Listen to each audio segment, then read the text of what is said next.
રાજ્ય સરકારના માર્ગદર્શનમાં મહાશિવરાત્રીના મેળાને વધુ દિવ્ય અને ભવ્ય બનાવવા અને નવી ઊંચાઈ પર લઈ જવા માટે જિલ્લા વહીવટી તંત્ર સજ્જ, જિલ્લા કલેક્ટર શ્રી અનિલકુમાર રાણાવસિયા। મહાશિવરાત્રીના મેળાનું ક્ષેત્ર વિસ્તર્યું, ગિરનાર દરવાજા અને ભરડાવાવથી ભવ્ય સુશોભન અને લાઇટિંગ કરાશે। ભાવિકોને સાધુ સંતોના દર્શનનો લહાવો મળી રહે તે માટે રવેડીનો રૂટ 1.5 કિમીમાંથી વધારીને 2 કિલોમીટર કરાયો, 25 પાર્કિંગ પોઈન્ટ નક્કી કરાયા।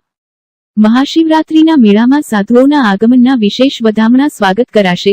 11મી ફેબ્રુઆરીએ સાધુઓની નગર પ્રવેશ યાત્રા નીકળશે। મહાશિવરાત્રીનો મેળોની વધુ ખ્યાતિ વધે તે માટે નવા ઉમેરાતા આયામો, ધર્મસભા, મહાઆરતી સહિતના આયોજનો। મહાશિવરાત્રી મેળાની પૂર્વ તૈયારીઓની સર્વગ્રાહી સમીક્ષા કરતા જિલ્લા કલેક્ટર શ્રી અનિલકુમાર રાણાવસિયા।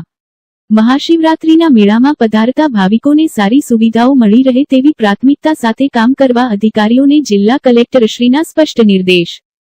નમસ્કાર। આ વર્ષે 11 ફેબ્રુઆરીથી લઈ અને 15 ફેબ્રુઆરી સુધી જૂનાગઢ ખાતે ભવનાથ વિસ્તારમાં જે મહાશિવરાત્રીનો મેળો થવા જઈ રહ્યો છે એના અનુસંધાને માનનીય મુખ્યમંત્રી શ્રી ભૂપેન્દ્રભાઈ પટેલ અને માનનીય નાયબ મુખ્યમંત્રી શ્રી હર્ષભાઈ સંઘવી સાહેબના માર્ગદર્શનમાં અને સાધુ સંતોના આશીર્વાદથી અને એમના પરામર્શમાં રહી જિલ્લા વહીવટી તંત્ર અને રાજ્ય સરકાર મેળાનું આયોજન કરી રહી છે। દર વર્ષ કરતાં આ મેળો વધુ ભવ્ય બને, આ મેળો રાષ્ટ્રીય સ્તરે અને આંતરરાષ્ટ્રીય સ્તરે ખ્યાતિ પામે અને વધુમાં વધુ લોકો આ મેળાને માણે એના માટેનું આયોજન રાજ્ય સરકાર તરફથી અને જિલ્લા વહીવટી તંત્ર તરફથી છેલ્લા 1 મહિનાથી અમે કરી રહ્યા છીએ। આમાં આ વર્ષે જે આપણે મેળો કરીએ છીએ એમાં ખાસ તો અમુક મુખ્ય બાબતો આપણે જણાવું તો દર વર્ષે આપણો ભવનાથ મેળો જે છે ભવનાથ વિસ્તાર પૂરતો સીમિત રહેતો હતો, એનો વિસ્તાર હવે આપણે વધારી અને જે ગિરનાર દરવાજા છે, ભરડાવાવ દરવાજા છે ત્યાંથી જ આખો એક મેળાનો માહોલ શરૂ થાય એના માટેનું જરૂરી સુશોભન કરીએ, સેલ્ફી પોઈન્ટ મૂકીએ, જે દરવાજા વચ્ચે છે એનું શણગાર થાય, લાઇટિંગ થાય, એટલે એક અલગ જ માહોલ ભક્તિમય વાતાવરણ ઊભું થાય એવો પ્રયાસ છે। બીજી વસ્તુ કે જે રવેડી છે એ રવેડીનો રૂટ દર વર્ષે લગભગ આપણે 1.5 કિલોમીટર જેટલો હતો, હવે દર વર્ષે લોકોની સંખ્યા જે છે રવેડી જોવા માટે સતત વધતી જાય છે અને એના અનુસંધાને આપણે નક્કી કર્યું છે કે બીજો 500 મીટર જેટલો એરિયા રવેડી રૂટમાં વધારવામાં આવ્યો છે અને એટલે રવેડીનો જે રૂટ છે એ કુલ 2 કિલોમીટર જેવો થવા જઈ રહ્યો છે। એટલે દર વર્ષે અલગ અલગ અન્નક્ષેત્રોમાં જે લોકો આવ્યા હોય, આશ્રમોમાં આવ્યા હોય તો એક જગ્યાએ ભેગા થતા, એની જગ્યાએ હવે જે લોકો ત્યાં હશે એ પોતે ત્યાં બેસી અને રવેડીનો આખો જે છે એનું દર્શન કરી શકશે અને આનંદ લઈ શકશે। બીજો મુદ્દો અમે એક વિચાર્યો છે કે આ વખતે 25 જેટલા અલગ અલગ પાર્કિંગ આપણે નક્કી કર્યા છે અને એમાં અમે એ પણ નક્કી કર્યું છે કે જો આપણે ગિરનાર દરવાજા, ભરડાવાવ દરવાજાથી લોકો ત્યાંથી ચાલીને જાય તો એક આખું આ સુશોભન છે, લાઇટિંગ છે, ભક્તિમય વાતાવરણ છે એનો આનંદ લઈ શકે એના માટેનું પણ અમે આયોજન કર્યું છે। અલગ અલગ પાર્કિંગની જગ્યાઓ કરી છે અને ત્યાં લગભગ 18,000 જેટલા વ્હીકલ આપણે પાર્કિંગ કરાવી શકીશું એ પ્રકારની વ્યવસ્થા કરી છે।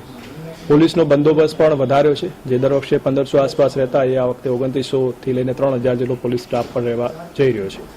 સમગ્ર મેળો જે છે એમાં ઉતારા મંડળ છે એની સાથે સંકલન કર્યું છે, એમને જરૂરી સાજો સામાન છે એ સમયસર મળી રહે અને દૂધ છે, શાકભાજી છે, ગેસની બોટલ છે એનું પણ સતત એ લોકોને મળી રહે એનું પણ આપણે આયોજન કર્યું છે જેથી વધુમાં વધુ લોકો જે છે એને એકોમોડેટ કરી શકે।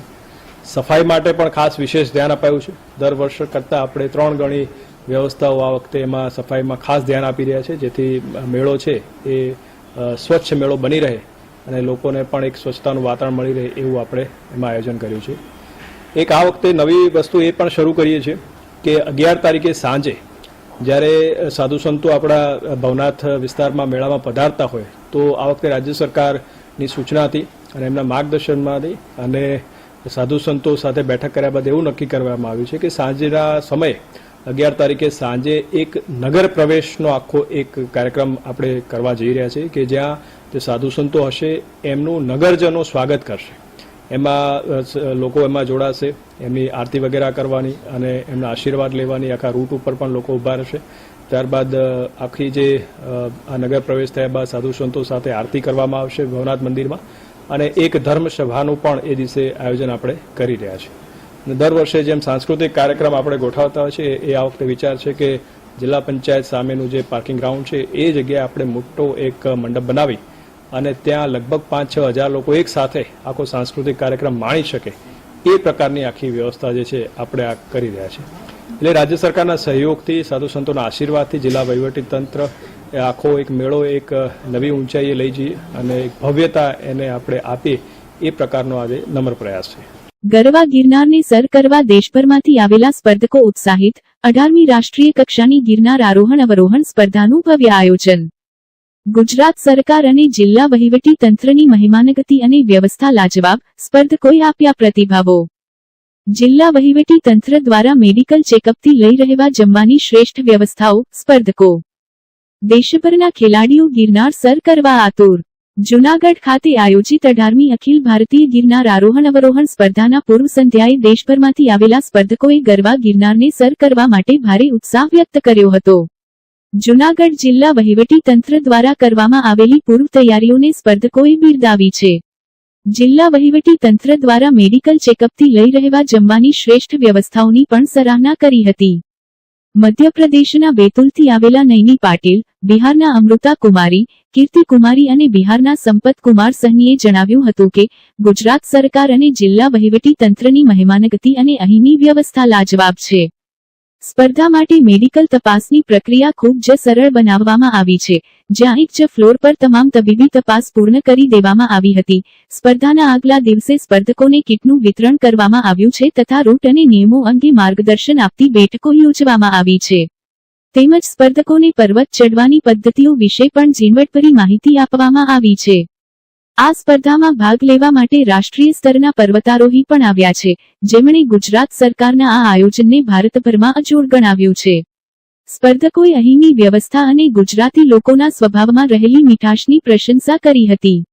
આવતીકાલની સ્પર્ધામાં ટોપ 10માં સ્થાન મેળવવાના મક્કમ નિર્ધાર સાથે સ્પર્ધકો સજ્જ બન્યા છે.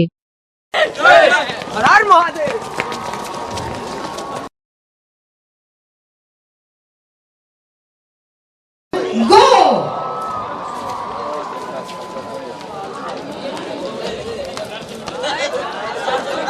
3, 2, 1, go! 3, 2, 1, go!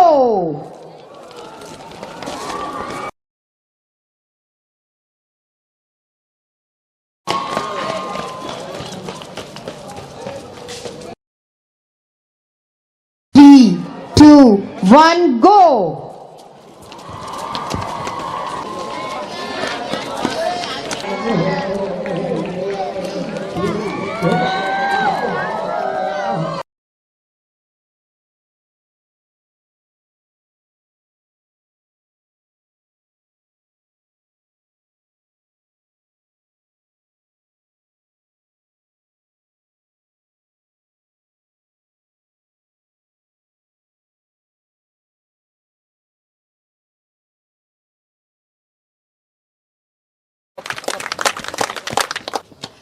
बहुत बढ़िया।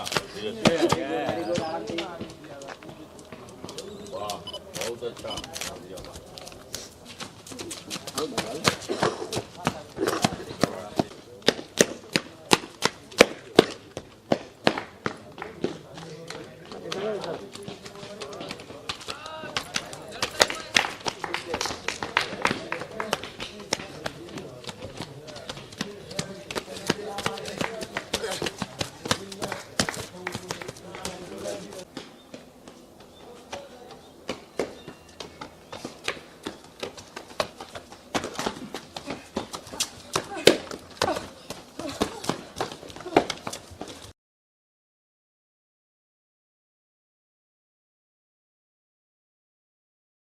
આજે રાષ્ટ્રીય સ્તરની ગિરનાર આરોહણ અવરોહણ સ્પર્ધાનું આયોજન કરવામાં આવ્યું હતું.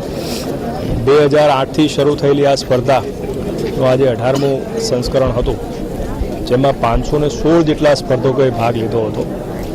આ સ્પર્ધા એ માન્ય વડાપ્રધાનશ્રીના ફિટ ઇન્ડિયા અને માન્ય મુખ્યમંત્રી શ્રી ભૂપેન્દ્રભાઈ પટેલના મેદસ્વીતા મુક્ત ગુજરાતના જે કોન્સેપ્ટ છે એને ચરિતાર્થ કરે છે. આ માત્ર ફિટનેસ જ નહીં, પરંતુ આપણી ધાર્મિક અને જે આપણી સાંસ્કૃતિક વિરાસત છે એને પણ સમગ્ર દેશ સામે ઉજાગર કરતી એક અનોખી સ્પર્ધા છે. આ સ્પર્ધામાં રાજ્ય સરકાર તરફથી જે પણ સ્પર્ધકો આવે છે એના રહેવા જમવા માટે, એના મેડિકલ સુવિધા માટે તમામ સુવિધાઓ આપણે એને માટે ઊભી કરતા હોય છે અને ખૂબ સુંદર વાતાવરણમાં આ સ્પર્ધા યોજાતી હોય છે. સ્પર્ધકો મોટે ભાગે લગભગ 53થી લઈને 55 મિનિટ સુધીમાં 5500 પગથિયા જે છે આ પૂર્ણ કરતા હોય છે અને બહેનો 2200 પગથિયાની જે કોમ્પિટિશન છે પૂર્ણ करती હોય છે. चलो, मेरा नाम सूर्यांश प्रताप सिंह है. मैं लखनऊ उत्तर प्रदेश से आया हूँ और मुझे बहुत अच्छा कंपटीशन यहाँ पर मिला और मुझे बहुत अच्छा लगा. यहाँ की सुविधाएं बहुत अच्छी रही और यहाँ का वातावरण, नेचर काफ़ी अच्छा है और मैनेजमेंट बहुत ही अच्छा. बहुत ही ज़्यादा खुशी हुई मुझे यहाँ पर पार्टिसिपेट करके. मैं एक नेशनल प्लेयर हूँ और यहाँ दूसरी बार प्रतिभाग कर रहा हूँ. मैं पिछली बार भी प्रतिभाग किया था. इस बार थोड़ा अनफिट होने के कारण पोजीशन तो मेरी नहीं आई, लेकिन मुझे बहुत ही ज़्यादा खुशी हुई.